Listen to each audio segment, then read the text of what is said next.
Good morning, good morning, good morning mga kalingap. Ayun po, mayroon tayong pupuntahan natin dito. At mayroon tayong kasamang isang kagawad, si Kagawad Ray Alfonso. Ayun po, nauna lang doon kasi nakamotor sila. At kasama po si Kalingap Tatay Papsi. Ayun po, medyo meron tayong kausapin dito. Ano po mga kalingap, yan yung ating yung pupuntan po natin dito, kailangan na makausap na, ano po. At meron ding i-advise itong si Kagawad Ray Alfonso. Yan po, samahan niyo ako at kami.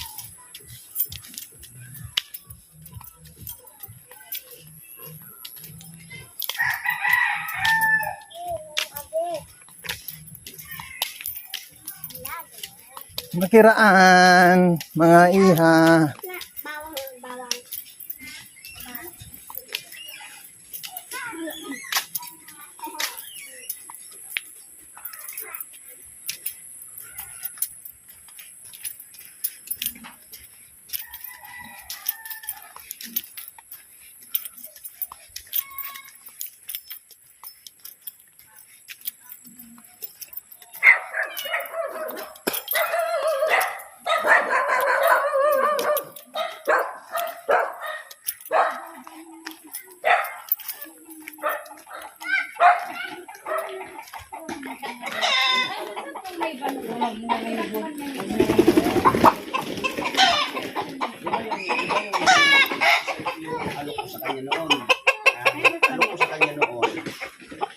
Kung nag-stay siya doon sa alok ko na yun, hindi siya nag-isip kung ano man, nag-stay siya, maganda-ganda ang ano yun.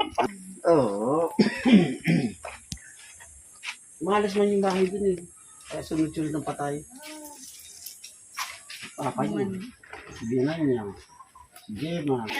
Ayun po mga kalingap, at pinuntahan natin si Vanessa dito. Ang sabi sa mga kapatid ay wala si Vanessa. Ano siya ngayon sa Maynila, nagtatrabaho. Kasama niya yung kanyang BF kuno. Paano yung kagawad ay? Hindi natin naabutan si Vanessa. Hanap kitang ibang na mai pa, viral.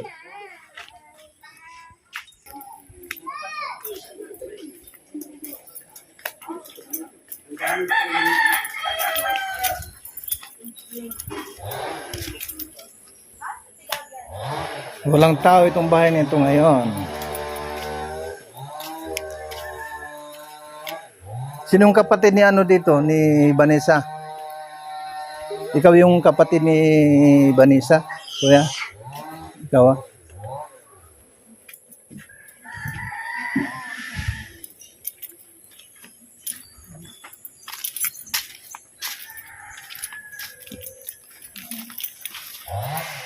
Kaninong kupra yan?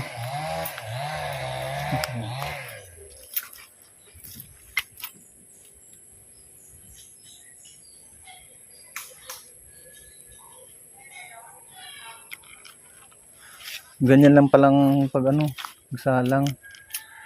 Kunti-kunti lang ang apoy.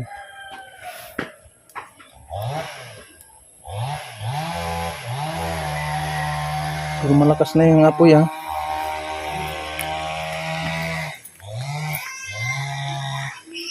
Wala dito mga kalingap, si Ate Vanessa.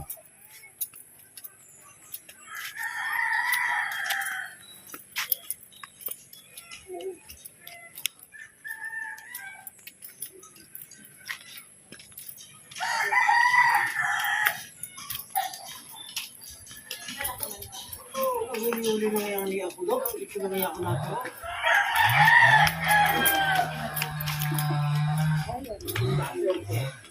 Ayusin siya na rin naman siya. Kaya pinakaano siya ni Ma. Totohanan siya. Pinayaan niya yung na.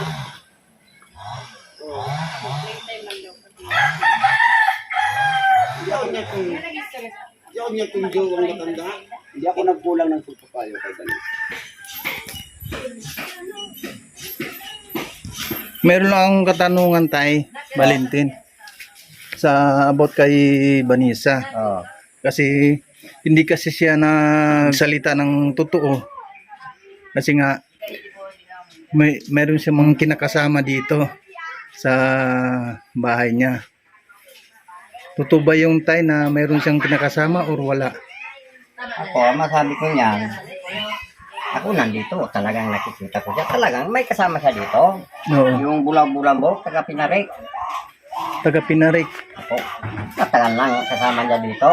Kaya lang, ang ano ko lang sa anak ko, pag sinasabihan kong ano, ang sabi niya sa akin, hindi lang ako makialam sa pagsadiri niya.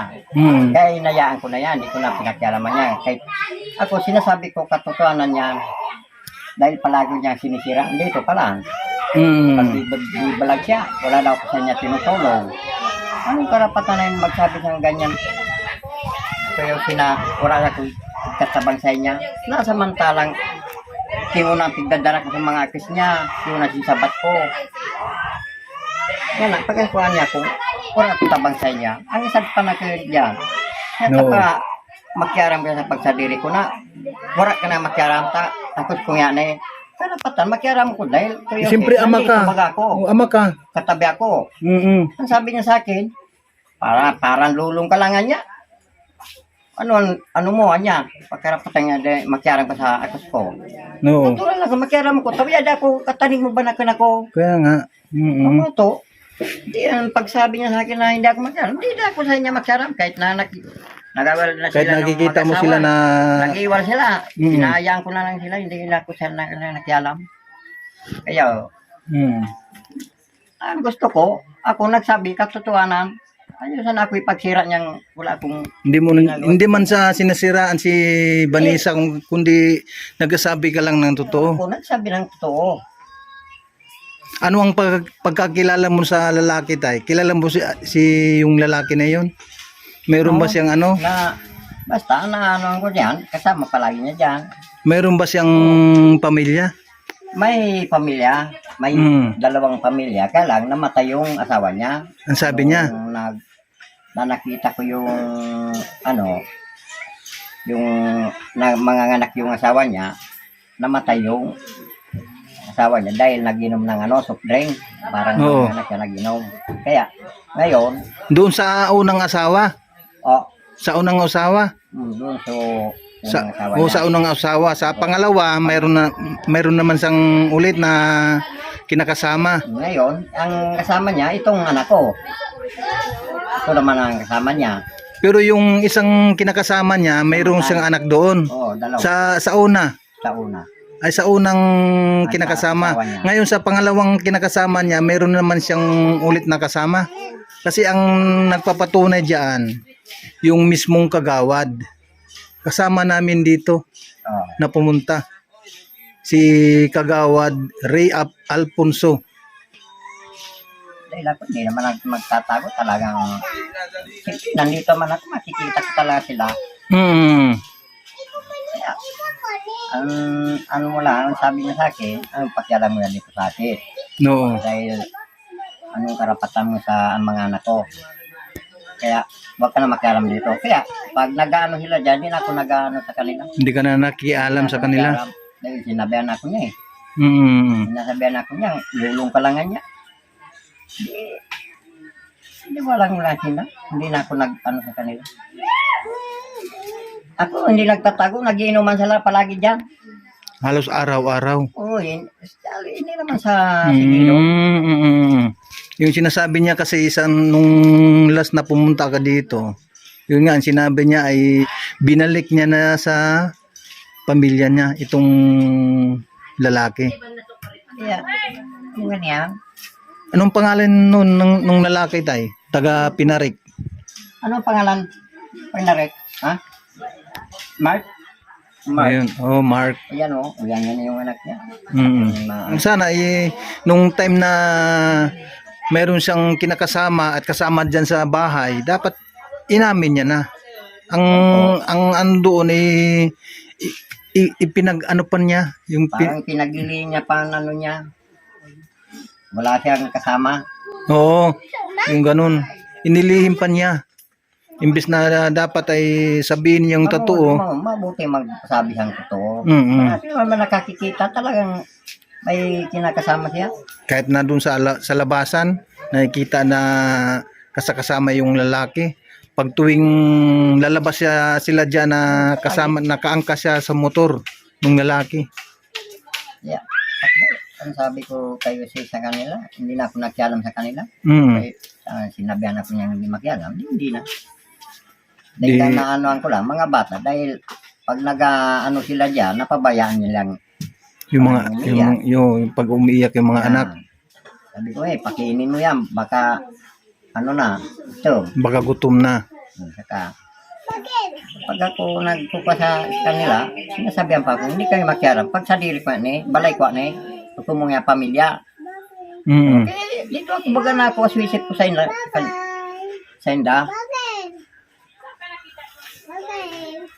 Di anong trabaho nila ngayon ni Vanessa na ano? Magluluto daw yun sa kantin. Doon sa Maynila. Oo, sa Maynila daw yun. O sino ang nagpasok naman doon? Yung kasama nung lalaki, yung pinakasama niya ngayon. Yung kinakasama niya ng lalaki, yun ang kasama niya doon. E di ibig sabihin, silang dalawa nandun sa ano, sa... Nandun daw yung tatay niya, at yung madaras tayo niya, yung lalaki, nandun daw. Sa Maynila. Kaya, si Vanessa, pinasama doon sa Maynila. Kasama yung maliit na anak. No, yung bunso, si Melvin. Kaya iniwan dito sa amin itong dalawa. Itong si Calvo, iniwan dito ni Vanessa. Di ba, paano yan, tay? Kahit masama yung anak ko, ang makulo ko, hindi ko yan pinabayaan kahit na kalaban ako. O yung mga apo mo, ano? Di sino ang taon dyan sa ano, sa bahay ninyo, sa bahay ni Vanessa ngayon dyan? Yung dalawa, yung mag-asawa. Yung mag-asawa. Si Albert. Yan ang nabahay dyan sa ano niya. Ang ginagawa ko lang yan. Kung kaya sinadya ko tatay dito na pumunta para mismo ikaw ang magsabi kung yung kinakasama ni Vanessa ngayon ay totoo ba yung kung kaya yun nasabi mo naman na mayroong kinakasama at sila ang dalawa ngayon ay magkasama nga doon sa Maynila. Ang masasabi mo tayo doon sa dalawa? Masabi ko kayo sa kanila dahil gusto nila yan na mag-asawa yung asawa ng pamilya ko. Wala naman masabi sa kanila yan. Ano lang maano ko sa kanila. Wala ka namang tutol doon sa lalaki. Di naman mabuti ang lalaki. Matagal na ditong siguro nag-ano man sa akin. Kagalang man. Nung nandito yung lalaki, Tatay Valentin, mayroon ba siyang trabaho? Ang trabaho niyan, wala ba? Dala motor, balik-balik. Oo. Wala naman. Kahit pag mag-iiwal, mag-aaway, paggabi. Ang sabi ni Bani, ano yan tulong mo sa akin? Wala ka naman darang bigas dito. Ama na ako dyan sa ibig sabihin, pag pumupunta dito yung lalaki, wala man lang dalang na bigas or ulam. Wala, kaya tinatanong ko itong anak ko kung ano ba ang dala dyan niya. Wala barang dala. Grabe naman. Ano nga yung kuha mo? Talamati ko si Bani na dyan, naribok. Oo. Baga ka pa nga, baga imunimong ka pa nga sa akin. Parang nga subarkada ko nga nagtaw ng gulay. Nga pag-imunan mo nga ako, unong yan tabang mo sa akin. Wala ka nang i-leader sa akin ipagkaw. Nagaway sila. Uminalin sa lalaki. Pagkuro ka naman, pag tirangal daw naman, balik naman. Babalik na naman. Balik na naman. Hinako man ng Vanessa. Kaya lang nung time na pumunta ako dito, na motor nila. Kaya lang, Saan tabi? doon sa loob. Doon sa loob. Kaya lang nung time na pumunta ako dito, siguro nung narinig nila yung boses ko. Kung kaya yung lalaki, isinitin niya na. Siguro ko, nandun sa loob. Oo, nandun sa loob yun. Nakita mo yung bintana doon, sa labas. Nasira nga. Yan, narinig ko yan. Oo. Dahil lasing yan umuwi. Sino, si? Siyempre, yung lalaki nandito. Ako, katotohanan sinasabi ko. Oo. Dahil yung lalaki niyang, yung pangalawa, pinapauwi siya dahil lasing siya. Oo. Kaya yung... Ay, anong ibig sabihin mo tayo yung lalaking pangalawa? Yung, yung sangana didibagang pinagkasama niya. Oo. Dahil dito na siya sa bahay nila. Kaya lang yung si Bani, nakipag-inuman. Oo. Siya, puntan doon. Bahay. Ngayon yung anak mo, lasing na, umuwi ka na. Wala ba? Sino nagsabi na umuwi ka na? Lalaki. Yung lalaki, yung kinakasama niya, yung Mark. Yung Mark. Umuwi ka na niya. Hindi naman mapauwi. Di nandito naman ako natutulog. Sabi sa akin niya, tayo uwi muna ako. Ilinakan yung bahay. Siyempre, hindi man makapapasok. Oo. Pag uwi ng dalawa, narinig ko, dandanin mo yung pagbukas ng yung bintana. Yung sa harapan. O di na, siyempre, hindi naman makapasok. Puro ko na uros. Maray, sabi ko, basag. Yung nga, nakita ko nga, Yan. nabasag yung salamin sa harap. Yung yung bintana. Ako nagsabing katotohanan. Dahil nandito man. Yung yung itatanong ko lang tayo, sino ba yung sinasabi mo na pangalawang lalaki? Yung asawa niyang si Mark. Oo. Yung mga nagsabi sa kanya na umuwi ka na niya dahil yung mga anak mo lasing ka na. Kaya itong anak ko, pag ako nagsasabi sa kanya na hindi mag-inom, yung karapatan mo, mag-inom niya ako, sa diri ko man niya. Oo. Napabayaan mo na kinangakos mo. Ang sabi ko sa kanya, sakit ko. Uno na ka, sigang hiridi. Uno na ka, nagka kanya. Wala ba? Panayang iyak nung iniwan niya. Tapos siya ay si Vanessa naman ay nakipag-inuman. Nakipaglaklaka. Kaya mo yan. Saan naman nakipag-inuman yung nung time na yon? Diyan sa kabila, yung diyan sa bahay ni Lagtinan. Oo. Sa may matagal na. Dahil yung bahay dito, yung lalaki. No. Naman na bahay dito. Kaya tayo, punta ko man na si Vanessa, baka pauwi ko na. Hindi na pauwi. Umuwi yung lalaki dun sa tangaling gabi.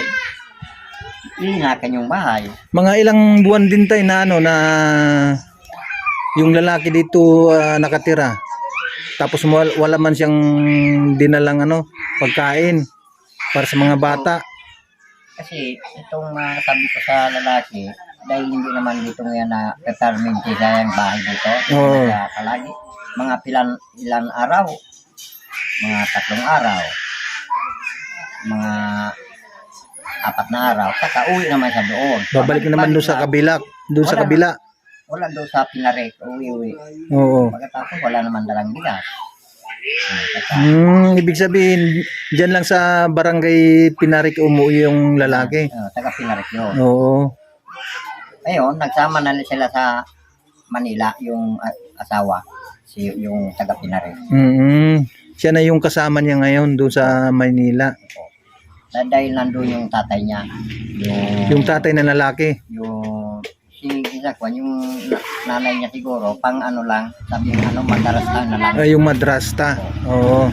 Kaya nandun si Vanessa, nagluluto.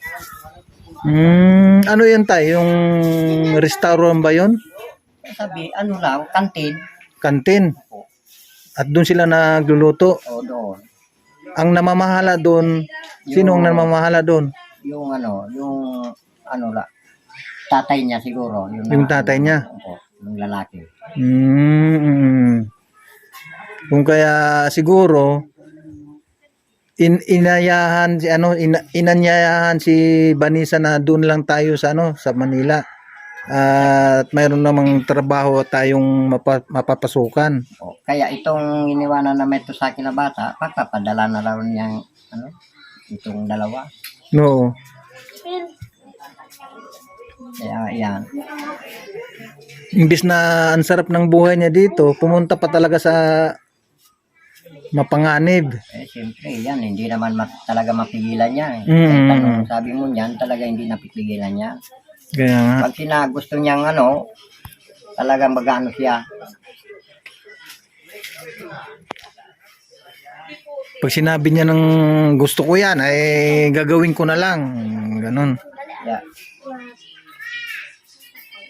pag nag-ano sila sa bahay nila, hindi naman, hindi na ako nasiano kailan. Malapit, No. bayaan ko na lang yan. Baka masabihan pa akong Baka pati kayo ng lalaki, yung lalaki niya ay mag-away pa kayo, ano? Kaya ako na lang, hindi yung maano dyan. Ikaw na lang nag-adjust. Ako na lang nag-adjust ko yun. Grabe. Masama magpararinig na lulong ka na lang niya. Anong pakialam mo? Anong sabihin ng lulong? Yung lulo Ay, ka na lulo. lang niya. Oo. Lulo ni ay sa mga apo, Na mga apo. o sa mga bata. Sabi nung anak ko, yan nagsasabi sa akin. Nako. Yan ang hirap dyan sa sa buhay na ganito. Na mayroong beneficiary ng ng kalingap na yung bahay ay pinabayaan ng beneficiary. Kasi ang nangyari diyan tay, mayroon din kaming mga na-vlog doon sa parting Dait. At ang nangyari, pinabayaan niya yung bahay. Eh siyempre, bilang vlogger, ipapaalam po namin kay Kuya Bal kung ano ba ang narapat dito kasi pinabayaan na nga ng may-ari ng yung bahay at iba na ang nakatira. Yan, dahil yan na bahay, ang lang yan kayo yung anak ko, andyan lang. Yung kapatid niya, ang pinatira dyan. Po. Dahil ang gusto man lang niya, makatrabaho man siya dahil gusto niya mapadala nitong niya, nag-aaral. No. Si Banyel. Hindi niya inisip na yung buhay niya ay ang sarap ng buhay niya dito. O sa totoo lang. Kaya lang nung time na ilang buwan din ako hindi nakapunta dito kasi nung time na yung ako ay na-stroke, nabalitean naman siguro ninyo na ilang buwan din ako hindi muna nagba-vlog kasi nga sa panalita ko yung panalita ko na yung kumbaga Naamol na yung dila. Yung dila. Kaya lang kahit na paano, siyempre bumibisita pa rin ako sa mga beneficiary para mayroong update. Kaya lang nung pumunta ako dito, yung sinabi ni Kuya Bal na puntahan mo si Vanessa para ma-update mo kung ano yung sitwasyon nila, yun nga aking nabuutan. Yung mayroon akong nakita dyan na motor na kulay pula. Nung time na yun, yung pala ay yung motor ng kanyang kinakasama. Pero hindi inamin ni hindi inamin ni Vanessa na mayroon sa palang kinakasama. O talagang dininepan niya. Nagtago pa siyang niya para hindi malabas niya yung niya. Para hindi mailabas yung baho niya. Kaya lang, siyempre, nakikita din natin at mayroon naman mga nagsasabi na may kinakasama na yan, dyan, sa loob ng bahay. Talagang makikita maraming taong hindi makakita niya. Kaya nga, kahit anong tago niya, malalaman pa rin at malalaman. Saan pumunta, malalaman. Wala ka bang message doon, Tatay Valentin, kay Vanessa? Ano yung message mo kay Vanessa? Para malaman din ng mga nila Kuya Bal, para malaman din nila Kuya Bal kung ano yung ang pake talaga ng lalaki para kay Vanessa. Meron ka bang mensahe para kay Vanessa, Tay? Ako, masabi ko man sana sa ganing akos ko Dahil, ano sabi niya, wala na nga kung maano niya. Wala naman sa kanya makakatulong na ano. Mm. Dahil nagaganap pag-isip-isip na makakuha siyang kasama. Kaya, amo yan, parang ano niya man sa kanyang pagbuhay-buhay. Kaya aman masabi ko sa pamilya ko, siyempre, tingnan mo masanang ko niya. Alam mo na, magsabi ako kanya na, wala pagpaagom dyan dahil may ano ka pa. Siyempre, wala naman, hindi naman saan makakapasa niya. Sabi ko kasi, tapos kanyang mag-asawa siya. Kaya, tingin na ako pa man ako yabal, narinig man. Amo lang masabi ko kayo si Kasi nung sinabi kasi ni Vanessa kay Kuya Bal, ang sabi niya kay Kuya Bal ay, Kuya Bal, hindi na akong mag-aasawa or makipag-boyfriend. Pagtuunan ko lang ng pansin, yung mga bata, maliliit pa lang. Pero nung time na yun ay parang ano na, naputol yung kanyang sinasabi na hindi na muna siya na mag-asawa at hindi na muna siya makipag-boyfriend. So, anong nangyari ngayon? Nagkanda-bisto-bisto na. manggaran talaga, ano kwa niya. Lumabas din yung katotohanan. Yung sabi niya ay pagpukusan ko muna yung aking mga anak. Doon lang muna. Maliliit pa lang talaga. Maliliit pa lang. Mo na yung kwanta. Siyempre, pag pumupunta yun dito yung lalaki, magaganya, punta dito, inom-inom sila. No. Yan ang inabutan nila.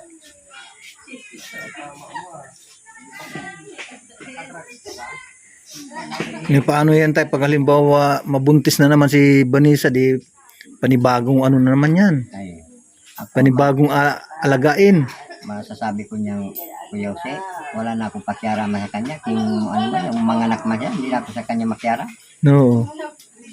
Dahil galit pa sa akin. Pag ako nakiaram sa pamilya niya, Nagagalit. galit pa. Kaya gusto ko, tawag kayo na lang. Siyempre pinapayahong nagpapayo ko lang naman sa kanya pero ang nangyari parang minasama pa rin na. Sinasama. Minamasama pala. Minamasama pa ako niya. So paano tay? Alas muna ako ha. Opo. Salamat tay sa kunting Opo. sa kunting bahagi mo ng kwento. Ayan po mga kalingap. Binisita po natin si Tatay Valentin at kinuha po natin yung kanyang kwento patungkol po kay Ate Vanessa. Ayun po, mismo si Tatay Valentin na po ang nagsasabi ng totoo. Ayan po, na pinatunayan ni Tatay Valentin na itong si Vanessa, mga kalingap, ay meron siyang kinakasamang lalaki. At yun nga po, siya na yung kasama niya doon sa Manila na nagtatrabaho, kasama rin yung anak nilang bunso, kung kaya kasama sa bahay silang dalawa. Ayun po, yun lang po ang ating masasabi sa patungkol po sa kay Vanessa.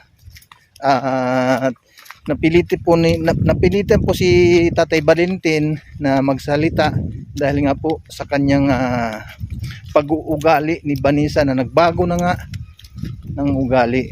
Hindi na kagaya dati nung ating na-scout. Ang sabi niya, ayaw niya na mag-asawa, pero ngayon lumabas na ang tunay na kulay. At shoutout po kay Kuya Bal Santos Matubang, Ate Edna Vlogs at kay Kalinga Prab.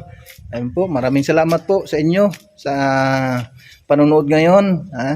Maraming salamat po kay Ate Inday PB at kay Ate Christy at kay Ate Dul Dumundon, kay Ading Laura Imberakat Official at kay Ate Lori D. Magalpok Vlogs at kay Ate Matit Gabarda Vlogs. Yan, shoutout po sa lahat ng mga team. Shoutout po kay Ate Ana Kuruda. Yan, shoutout po sa Team Beehive at saka sa Team Forever Young. Ayan po, magandang umaga po at magandang gabi sa inyong lahat. Sa mga narito. Ayan, shoutout po. Unang-una kaya Ate Ana Kuruda Mix Vlog, Daday Mix TV, Darius Skip Minap, at kay Sara, anak ni Kuruda. Ayan, shoutout po sa inyong lahat, sa mga membro ng Team Kuruda, shoutout po. Sa Team Beehive International, ayan, shoutout po kay Madam Pris Mylene, Key Official Vlog. At sa KOGR, shoutout po kay Madam Kalinga Pinida, sa founder ng KOGR. Shoutout po sa lahat ng membro ng KOGR. Shoutout po sa inyong lahat. Ano po? At shoutout po kay Manang Balmari Official at kay Manang Noemi Tugadi Vlogs. At Isabel Gulipardo, shoutout kay Ate Joy Maid at kay Marites Nalika. Shoutout po kay Ate Marites Nalika. Sa lahat po mga nandito ngayon sa ating premiere, shoutout po sa inyong lahat. Ito lang masabi ko mga kalingap. Ito ba ay dapat na bitawan bilang isang beneficiary ng Team Kalingap, itong si Vanessa.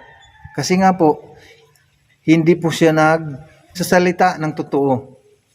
Bagkus ay kanya pang itinago ang lalaki na kinakasama niya. Bahala na po mga Kalingap, itong si Kuya Bal, kung ano ang nararapat na gawin para kay Vanessa Piedad Tulusa. Kasi nga po mga kaibigan, mga kalingap, ay mayroon na siyang kinakasamang lalaki sa ngayon. Kung kaya masasabi po natin ay bahala na po ang Team Kalingap, si Kuya Bal Santos Matubang. Siya na po ang bahala sa kanya kung ano ang narapat na gawin. Ayun po, maraming salamat. Bye bye. God bless. Mabuhay ang Team Kalingap.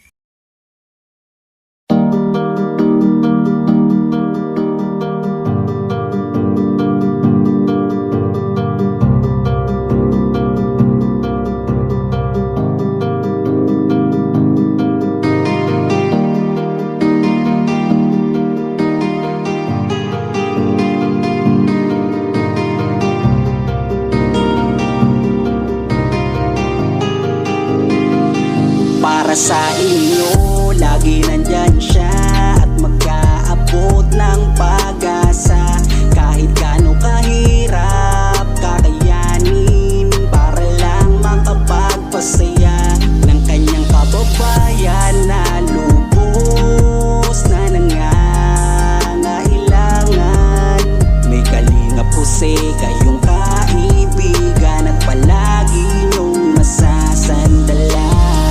Minsan di nagdalawang isip na tumulong. Kung kinakailangan nandyan siya at hindi umuurong. Basta para sa inyo kahit maputik ang daan, hindi niya alintana para lang makapaglaan at makapagpasaya ng mga